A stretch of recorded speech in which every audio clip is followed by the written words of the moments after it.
how to fix product activation failed in Microsoft Word.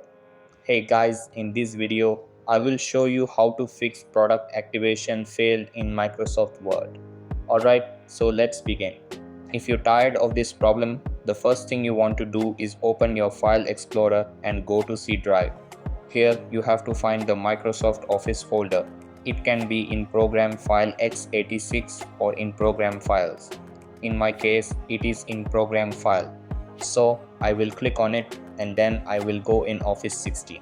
Here you have to look for this option and right click on it and then click on Run as an administrator. You have to do this process 3 times. Once you did that, your problem will be fixed. So that's basically how you can fix product activation failed in Microsoft Word. So that's all for this video. Consider subscribing if you find it helpful, and I'll see you in the next one. Thanks.